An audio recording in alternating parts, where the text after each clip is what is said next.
శ్రీగురుభ్యో నమః. హరి ఓం. ఆపదామపహర్తారం దాతారం సర్వసంపదాం లోకాభిరామం శ్రీరామం భూయో భూయో నమామ్యహం.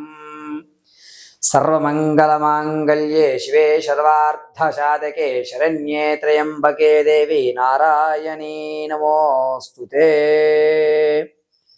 అందరికీ కూడా రాహు కేతు యొక్క స్థానాలు అనేటువంటివి మారడం జరుగుతూ ఉంటాయి. ఇందులో అసలు నవగ్రహాల్లో అత్యంతమైనటువంటి విగ్రహాలుగా ఈ రాహుకేతువుల్ని చెప్పడం అనేది జరుగుతూ ఉంటుంది. రాహువు కేతువు సంచారాలు మారడం వల్ల అకాల సర్ప దోషాలు కానీ లేదా వివాహం ఆలస్యం అవడం కానీ ఇటువంటి వ్యవస్థలన్నీ కూడా నెరవేరుతూ ఉంటాయి. అయితే ఇక్కడ రాహు అనేటువంటి గ్రహము ఒక స్థానం నుంచి మారి కేతు వేరే స్థానానికి మారేటువంటి వ్యవస్థ మే 16 తర్వాత నుంచి కూడా జరుగుతూ ఉంటుంది. ఈ రాహుకేతువులు ఇరువురు కూడా సర్పానికి సంబంధించిన వ్యవస్థ నడపడము, జ్ఞానానికి అదేవిధంగా నరాలకి వెన్నుముకలో ఉన్నటువంటి అత్యంత సున్నితమైనటువంటి నర వ్యవస్థకి సంబంధించినటువంటి గ్రహాలుగా శాస్త్రయుక్తంలో చెప్పబడుతుంది. జ్ఞానం ప్రబోధించాలి అన్న కేతు గణము అనేటువంటి వ్యవస్థలో మనం తెలియజేస్తూ ఉంటాం.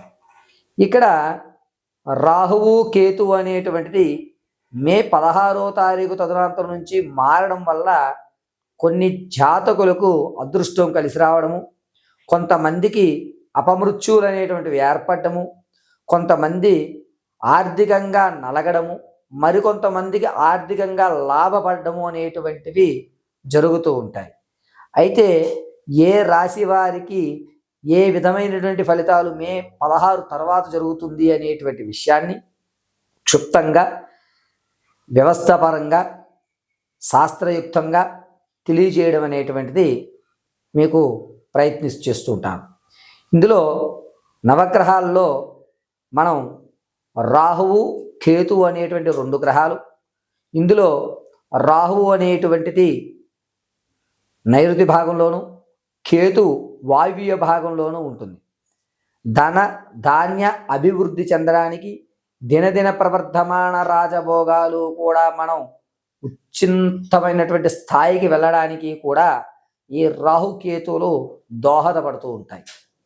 ఈ రాహుకేతువుల్లో రాహు యొక్క స్థానం కేతువుని అనుసరించుకుంటూ వెళ్ళడం అనేటువంటిది జరుగుతూ ఉంటుంది. కేతు గణము నవగ్రహాల్లో 9వ గ్రహంగా తన యొక్క సంచారణ మారుస్తూ జాతకంలో ఉన్నటువంటి విషయ పరిజ్ఞానాన్నింటినీ కూడా మార్పు చెందుతూ జరుగుతుంది. కేవలము కేతువు తన యొక్క స్థితిని మార్చడం వల్ల జరిగేటువంటి విపత్తులు ఏమిటి, ఈ మే నుంచి జూన్ వరకు కూడా వాతావరణంలో ఎటువంటి మార్పులు జరుగుతాయి అనేటువంటి విషయాన్ని ఇప్పుడు మనం కూలంకషంగా చక్కగా క్షుప్తంగా తెలుసుకునేటువంటి ప్రయత్నాలు చేద్దాం. ఇందులో వృశ్చిక రాశి వారు మే 16వ తారీఖు నుంచి రాహుకేతువులు మారడం వల్ల వీరికి అనారోగ్య సమస్య అనేటువంటిది ఎక్కువ అవుతుంది. విద్యార్థులు అనుకున్న ఫలితాలు సంభవిస్తాయి, కానీ ఎక్కడో తెలియని అసంతృప్తి అనేటువంటిది ఏర్పడుతుంది. ధనం అనేటువంటిది వృశ్చిక రాశి వారికి మే నెల నుంచి చాలా జాగ్రత్తగా ఉండాలి. నీళ్ళలా ఖర్చు అవుతాయి. ఎందుకు ఖర్చు అవుతున్నాయి, దేనికోసం ఖర్చు చేస్తున్నాము, అసలు మనం డబ్బులు బయట నుంచి ఏ పర్పస్ మీద తెచ్చుకున్నాము, ఏ పర్పస్కి ఖర్చు పెడుతున్నాము అనేటువంటి సందిగ్ధంలో ఉంటారు. వృశ్చిక రాశిలో ఉన్నటువంటి గర్భిణీ స్త్రీలు ఎటువంటి ఇబ్బందులు పడవలసిన అవసరం లేదు. చక్కటి కానుకలు అయితే జరుగుతాయి. ఇక రాజకీయ నాయకుల దగ్గర కాస్త వ్యవస్థ అనేటువంటిది మారుతుంది. మీ యొక్క పదవులకి కొంచెం ఇబ్బంది కలుగుతుంది. ప్రజల్లో ఆకర్షణ తగ్గుతుంది. ఈ వృశ్చిక రాశి వారు మే 16 నుంచి గుర్తుపెట్టుకోండి, మే 16 నుంచి అమావాస్య వరకు కూడా ప్రతి నిత్యము నిమ్మకాయ దీపారాధన చేయండి. అంటే నిమ్మకాయ చెక్కని పిండి దాన్ని ఉల్టా చేసి అందులో వేరుశనగ నూనెతో దీపం పెట్టండి.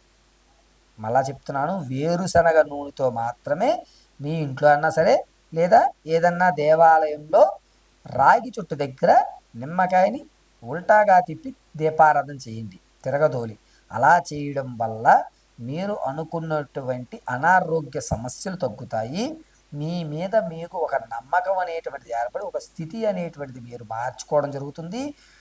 వృశ్చిక రాశి వారికి మే నుంచి 29 వరకు చాలా జాగ్రత్తగా ఉండేటువంటి పరిజ్ఞానం కావున కొద్దిగా మీరు ఏ మాటని ఇచ్చేటప్పుడు కానీ లేదా డబ్బులు తెచ్చుకునేటప్పుడు కానీ జాగ్రత్త వహించండి. మీ చేత్తో డబ్బులు తీసుకోరాదు, మీ చేత్తో డబ్బులు ఎదుటివాడికి కూడా ఇవ్వకండి. వృశ్చిక రాశి వారు ఖచ్చితంగా మే 16 టు జూన్ 16 వరకు ధనం విషయంలో చాలా జాగ్రత్తగా ఉండండి. మీకు అంతగా ఏదన్నా అప్పు తెచ్చుకొని వేరే దాన్ని కట్టాలి అంటే వేరే పర్సన్ చేత ఆ పని చేయించండి, మీరు మాత్రం ఆ పని చెయ్యొద్దు. నిమ్మకాయ దీపారాధన చేయడం వల్ల మీ నుండి ఉన్నటువంటి నెగటివ్ ఏదైతే ఉందో అది కాస్త తగ్గి ధనం అనేటువంటిది అవసరార్థమే ఖర్చు అవుతుంది, అనవసరంగా ఖర్చు అయ్యేటువంటి వ్యవస్థ నడవదు.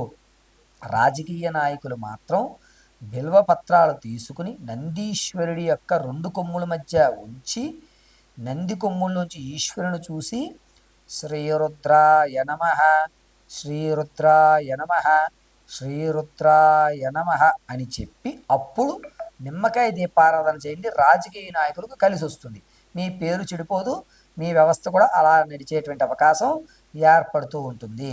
కావున వృశ్చిక రాశి వారు చాలా జాగ్రత్తగా ఈ యొక్క నెల రోజులు మీ యొక్క స్థితిని మార్చుకునేటువంటి ప్రయత్నం చేయండి.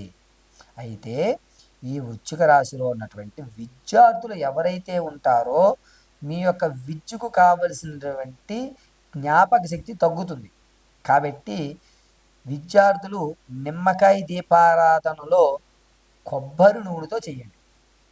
మిగిలిన వాళ్ళు ఎవరన్నా సరే వేరుశనగ నూనెతో చేయండి. ఈ విధంగా మీ యొక్క వృశ్చిక రాశి వారు చాలా జాగ్రత్తగా మీ స్థితులు మార్చుకోండి. కేవలము నక్షత్రాలు తెలిసిన వారు మాత్రము, నక్షత్ర పాదములు రాశి తెలిసిన వారు మాత్రము బుట్టే సిద్ధాంతి గారు అనుసరించిన దాన్ని అనుసరించి నా మేధా సంపత్తును ఉపయోగించి నేను ఈ ఫలితాలను మీకు తెలియజేయడం జరిగింది. ప్రతి నెల కూడా ఇదే విధంగా రాశి సంచరణ అనేటువంటిది మారుతూ ఉంటుంది.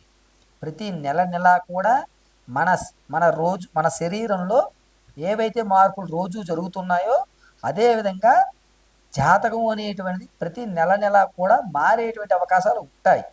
కావున ప్రతి ఒక్కరూ కూడా వారి వారి యొక్క రాశి పరిజ్ఞానాన్ని అనుసరించుకొని మీకేదన్నా సందేహాలు ఉంటే నా ఫోన్ నెంబర్కి మీరు సంప్రదిస్తే నేను దానికి సమాధానం అనేటువంటి చెప్పడం జరుగుతుంది.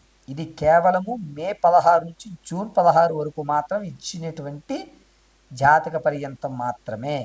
పరమేశ్వర అర్పణమస్తు.